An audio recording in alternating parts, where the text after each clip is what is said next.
Hai teman-teman semua, jumpa lagi bersama Kak Imam di channel Guru Les. Kali ini kita akan mempelajari materi gerak parabola pada bahasan persoalan-persoalan gerak parabola lanjut untuk part 1. Sebelumnya jangan lupa untuk subscribe channel Guru Les, tombol di sebelah kanan bawah, jangan lupa klik tombol loncengnya untuk mendapatkan notifikasi video terbaru, dan jangan lupa di sebelah kanan atas akan ada link playlist supaya teman-teman bisa belajar tentang gerak parabola dari awal sampai akhir.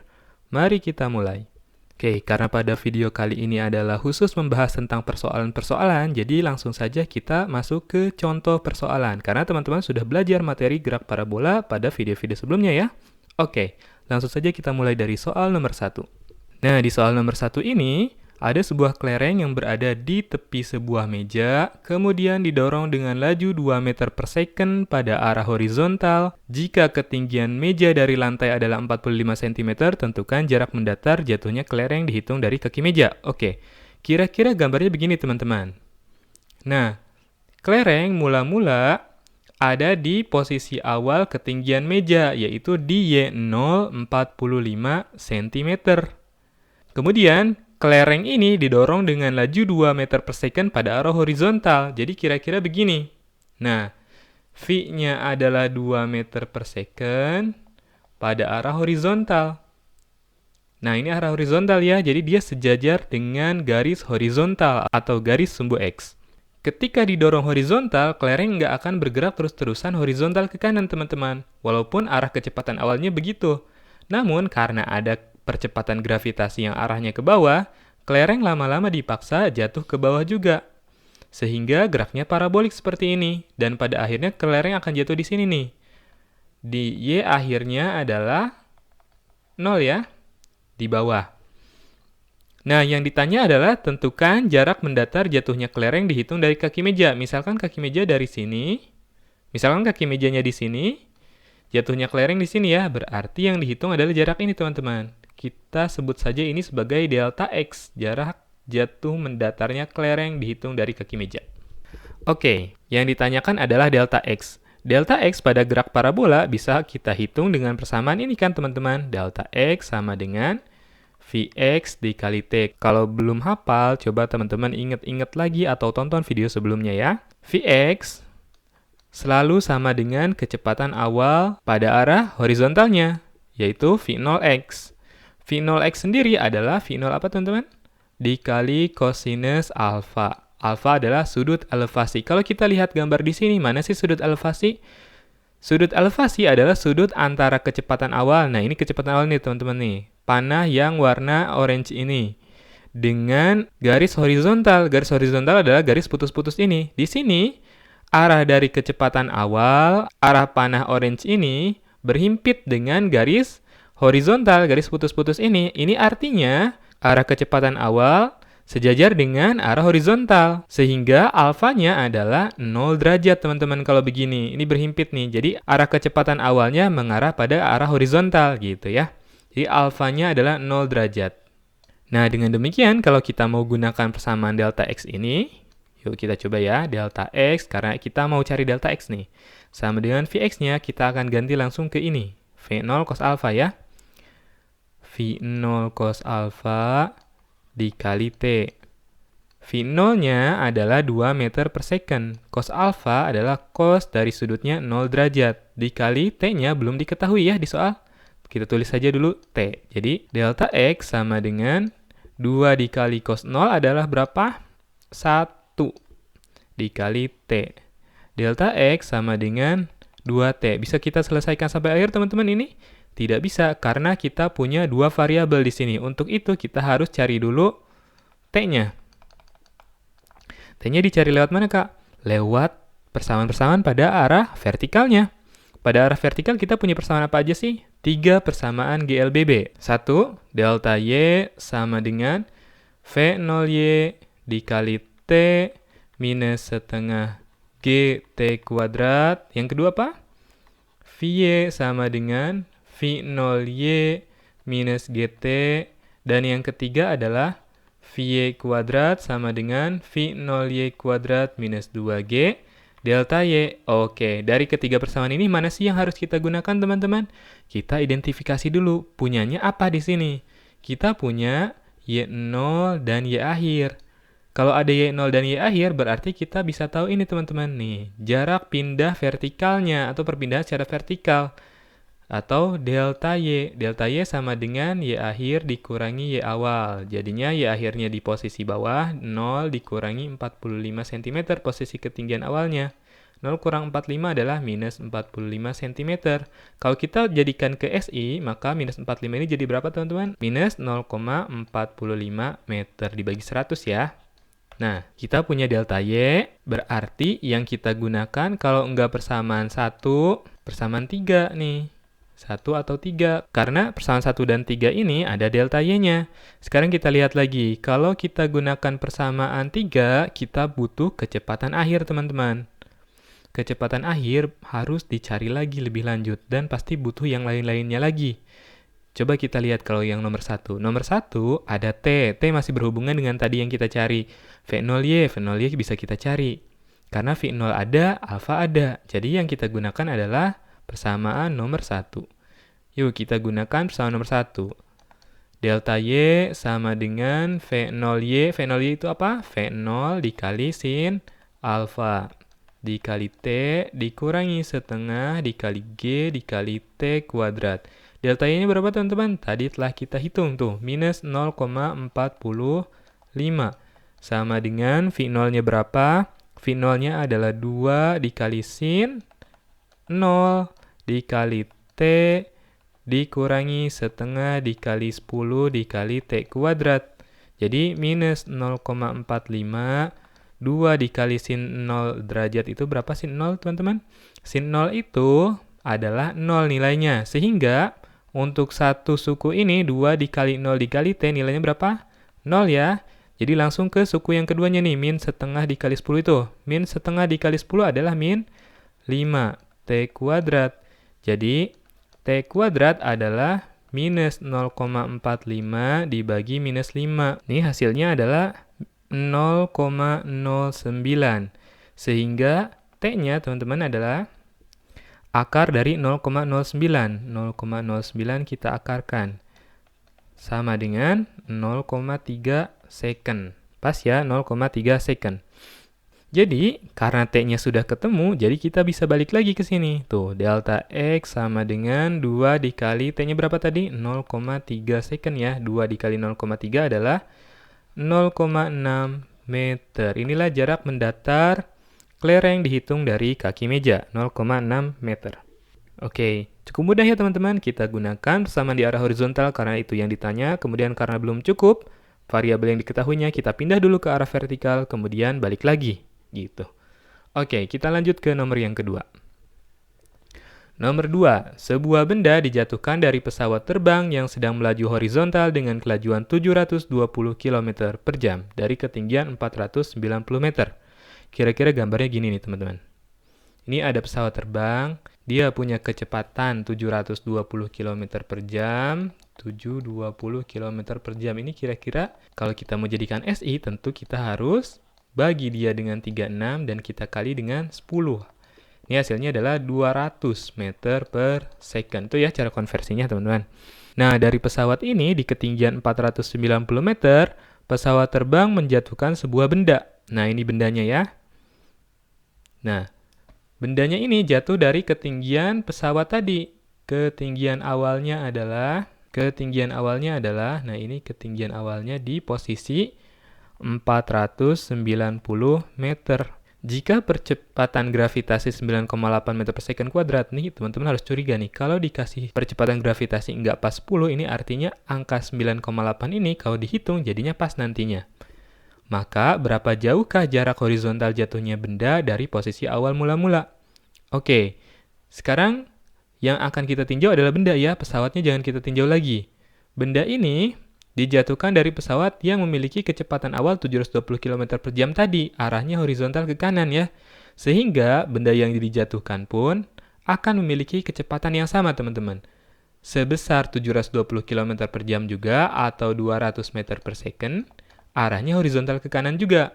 Nah, nanti dengan kecepatan arah horizontal tersebut, benda akan bergerak seperti ini teman-teman. Nah, karena efek gravitasi tadi, jadi parabolik dari posisi teratasnya kira-kira. Nah, sekarang yang akan kita tinjau hanya benda ya, pesawat sudah tidak kita tinjau lagi. Oke. Yang ditanya adalah jarak horizontal jatuhnya benda dari posisi mula-mula. Nah, dari sini sampai jatuhnya benda ini berapa? Ini prosesnya sama kayak tadi ya. Kita ditanya delta X adalah jarak horizontal, sehingga kita gunakan persamaan di arah horizontal, yaitu yang tadi Vx dikali T, atau kita bisa langsung gunakan apa? V0 cos alfa dikali T. Nah, alfanya berapa ini teman-teman tadi tuh? Kalau dia arah kecepatan awalnya sejajar atau berhimpit dengan garis horizontalnya, berarti alfanya adalah 0 derajat. Sehingga persamaan ini, delta X yang tadi, delta X sama dengan V0-nya adalah 200 meter per second, cos alfanya adalah cos 0 dikali T-nya belum diketahui. Delta X sama dengan 200 cos 0 berapa? 1 dikali T. Sehingga delta X sama dengan 200 T, yang mana ini sudah tidak bisa kita selesaikan lebih lanjut sebelum ditentukan nilai T-nya. Untuk itu kita beralih ke persamaan di arah vertikal. Nah, di arah vertikal, ini penyelesaiannya mirip dengan yang tadi banget teman-teman. Kita punya posisi vertikal awal tuh di 490 meter dan posisi vertikal akhir di 0 meter kan, di bawah. Sehingga delta Y-nya berapa ini? Delta Y-nya adalah Y0 dikurangi Y awal. Nah, jadi min 490 meter. Oke. Nah, kita gunakan langsung ke persamaan vertikal yang tadi ya, yang nomor 1 itu. Delta Y sama dengan V0Y dikali T dikurangi setengah GT kuadrat. Delta Y-nya adalah min 490 meter. V0Y itu apa teman-teman? V0Y adalah V0 sinus alfa, di mana alfanya adalah 0 derajat di sini ya. Sama dengan V0-nya adalah 200, sin 0 berapa teman-teman? Sin 0 adalah 0. Ini 0 dari sin 0 ya. Dikali T, dikurangi setengah, jangan dikali 10. Karena di soal dimintanya menggunakan 9,8. Dikali T kuadrat. Jadi min 490 sama dengan 200 dikali 0 dikali T. Semuanya adalah 0. Nah, ini min setengah dikali 9,8. Biar gini dulu. 9,8 dibagi 2. Dikali T kuadrat. Nah, jadinya adalah min 490. Yang ini 9,8 bagi 2 berapa sih? 4,9 teman-teman. T kuadrat. Nah, gampang ya. T kuadrat sama dengan min 490 dibagi min 4,9. Tuh, pas ya. 100. Sehingga T-nya berapa? Akar 100. 10 second. Kita ambil yang positifnya. Nah, setelah ditentukan T-nya, kita beralih lagi ke sini. Kembali ke delta X. Delta X sama dengan 200 dikali T. T-nya sudah kita ketahui, 10. Sehingga delta X adalah 200 dikali 10 menjadi 2000 meter atau 2 km. Jadi jarak jatuhnya benda dari posisi awal mula-mula dijatuhkannya benda adalah 2 km. Gitu teman-teman. Mudah ya, ini penyelesaiannya sama seperti kasus kelereng tadi. Jadi kalau ada benda dijatuhkan dari posisi tertingginya, misalkan dari pesawat atau dari atas tinggi meja gitu, dengan arah kecepatan awalnya horizontal, maka kira-kira seperti ini penyelesaiannya untuk menentukan jarak mendatarnya gitu. Oke, lanjut lagi. Nah, soal nomor 3.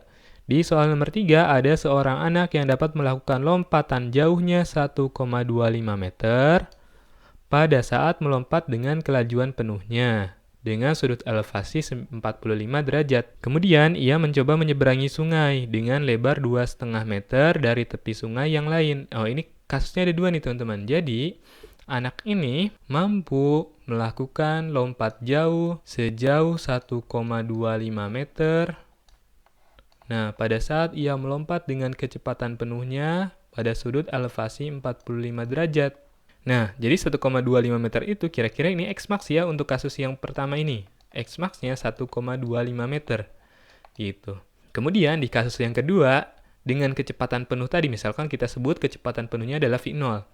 Anak ini mau coba menyeberangi sungai yang lebarnya 2,5 meter dan dari ketinggian awal 2,5 meter. Nah, kira-kira gini teman-teman.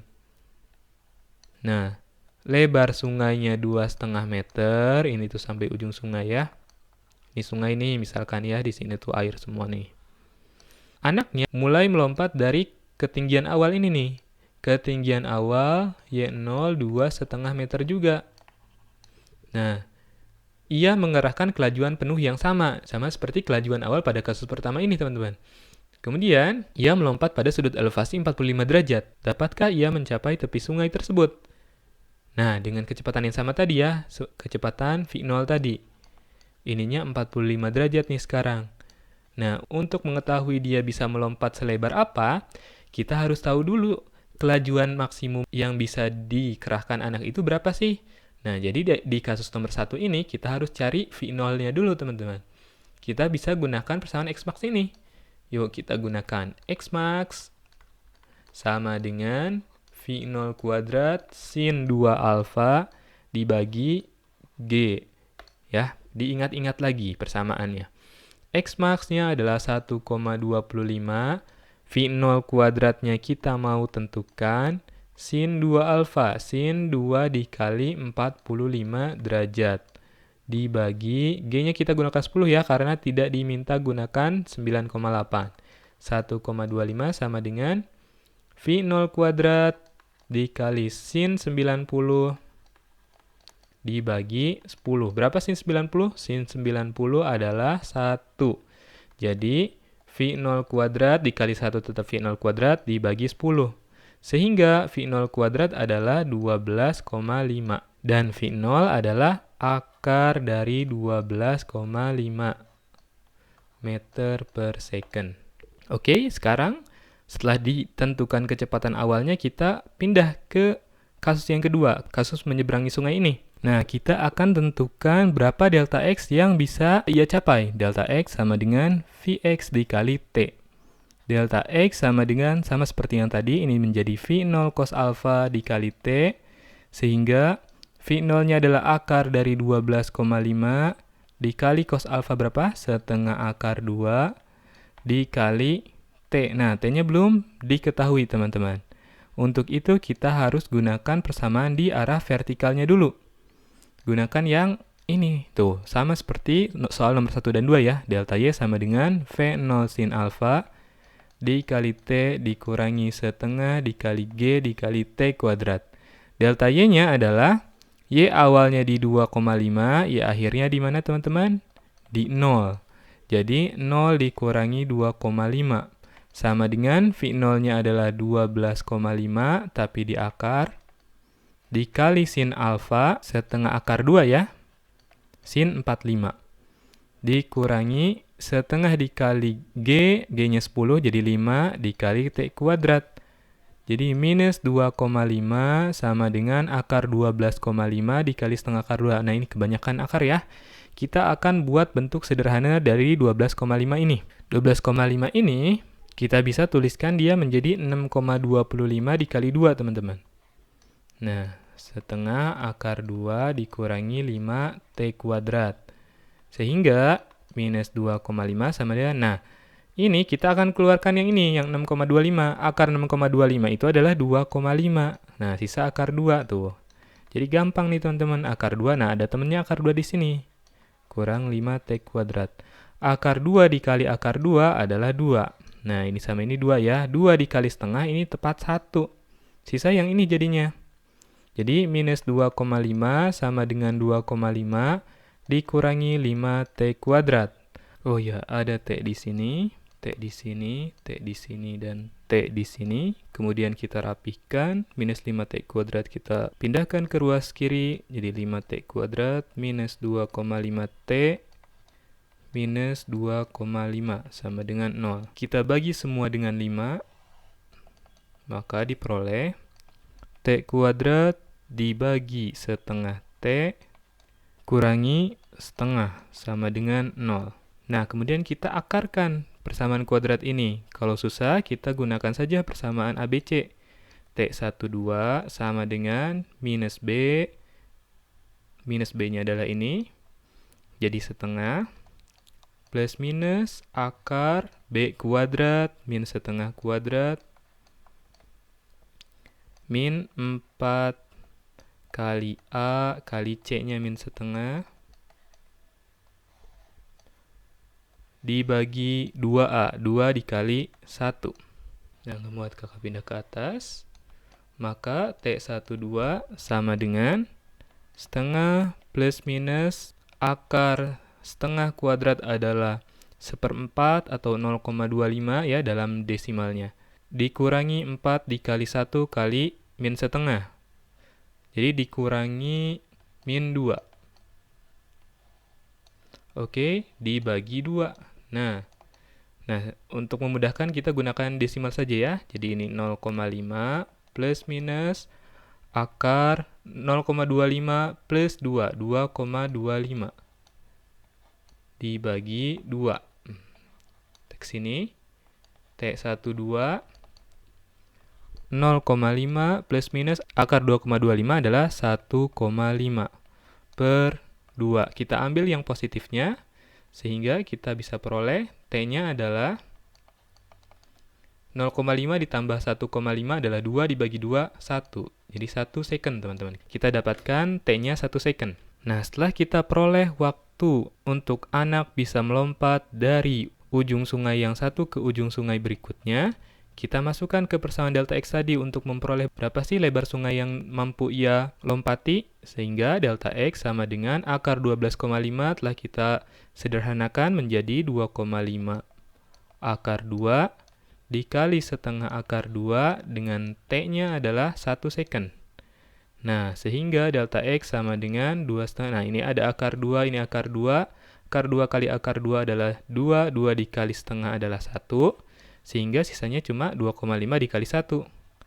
2,5 meter. Nah, inilah jarak yang mampu anak ini lompati dengan kecepatan penuh yang bisa ia kerahkan, yaitu kecepatan penuh yang bisa ia kerahkannya adalah akar 12,5 meter per second tadi. Karena lebar sungai pun 2,5, sehingga anak ini pas nih bisa menyeberangi sungai ini. Begitu. Terima kasih buat teman-teman yang sudah menonton video ini. Selamat belajar. Jangan lupa untuk membagikan video ini supaya semakin banyak teman-teman yang merasakan manfaat dari video ini. Jangan lupa like video ini, subscribe channel Le Guru Les, dan follow Instagram Le Guru Les. Sampai jumpa di video selanjutnya.